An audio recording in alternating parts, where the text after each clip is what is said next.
So now that I've identified the exact area that I want to hunt in, and I've confirmed my suspicions that the deer are in there, and that I know that there are problems with the deer based on the fact that there are plenty of signs of deer damage, high browse, the deer netting over flowers, etc., high fences, I'm going to start knocking on doors. I'm going to pick the spot that has the highest density of deer damage or green huntable space, and I'm going to start there. When I go up to a door and I ask for permission, I almost always look up on Onyx or a similar platform who the owner is. So I want to know their name, and I want to try and figure out if I know these people somehow, or if maybe I know them through a degree or two of separation, because I live in this area and I'm a very familiar with a lot of the people in the neighborhood. When you're going to these properties, it's important that you're dressed correctly. So it's important to not be wearing your Sunday best, because that tends to make people uncomfortable and think that you're trying to sell something to them, and instantly they're going to be in a defensive mode. They're going to want to say no. It's also important to not roll up wearing like some sleeveless Pantera t-shirt or something and look kind of like someone they might not want to have on their property. So I tend to wear exactly what I'm wearing now. This is what I wear to work most of the time, golf shirt, khaki shorts, boat shoes, something equivalent. So I look like I fit in because I do. I generally live in the neighborhood, but it's important to look business casual. When I go up to the front door, I ring the doorbell and I will step off of the porch. I find this to be a really important step because I'm a pretty tall guy. I'm 6'2", and I'm also a big guy. And so if a female were to open the door, or a smaller male, I might be kind of an intimidating presence to have right at their front door. Also, I want to kind of set the tone that they're in control. So anytime I'm able to step off the front porch, it allows them to look down on me, which subconsciously will put them in a superior position, whether it be just how they feel or if it's actually true. It's important to make them feel comfortable, and that really helps. So as soon as I open the door, I greet them and I tell them, "Hi, how's it going? I'm Taylor. I live just down the street." And what I'm trying to convey is I'm local. I live in the neighborhood. We're part of the same community. I'm not suggesting that you lie if you don't live just down the street. Don't tell them that. Just tell them you live you're a resident of that county, or tell them where you're from. But what you're trying to do is build a sense of community with them in order to make them realize that you live down the street and you're not selling anything. And that's the second point that I make, is I say, "Hey, I live right down the street. I'm not selling anything."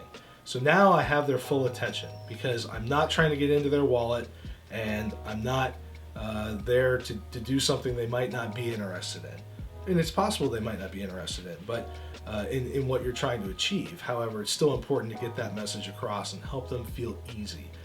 So I say, "Hi, my name's Taylor. I live right down the street.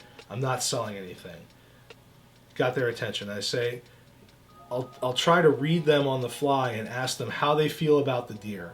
Do you see a lot of deer in the area? Some leading question into the deer.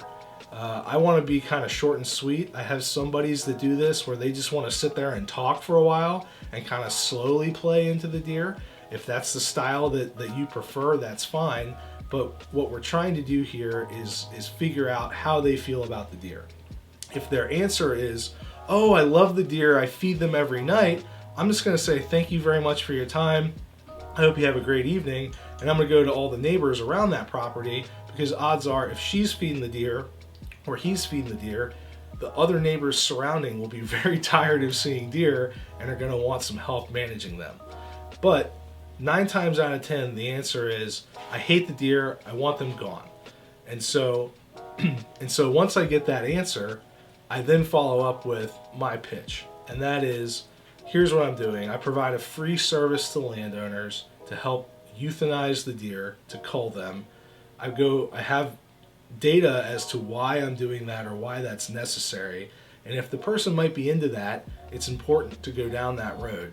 It's make sure to let them know that you're hunting from an elevated position.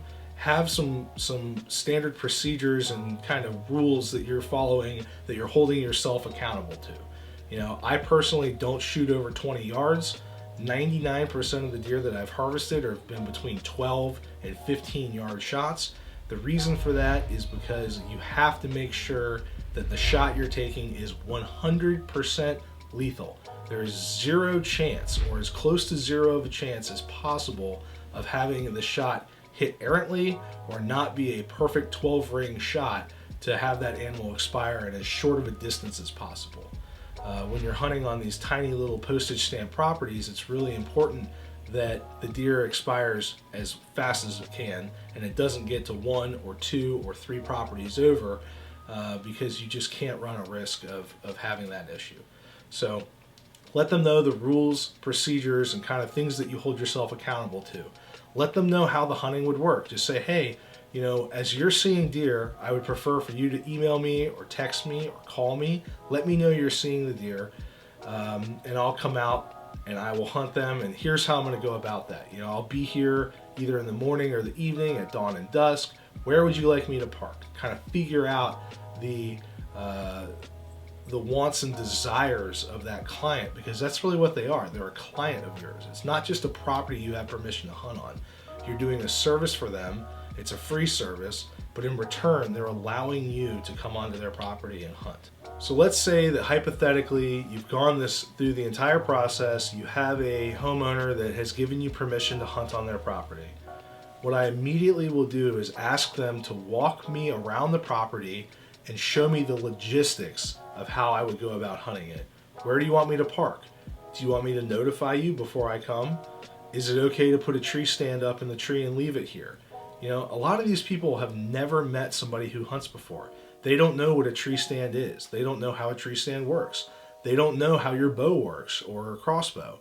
They don't know what steps you're taking to be safe.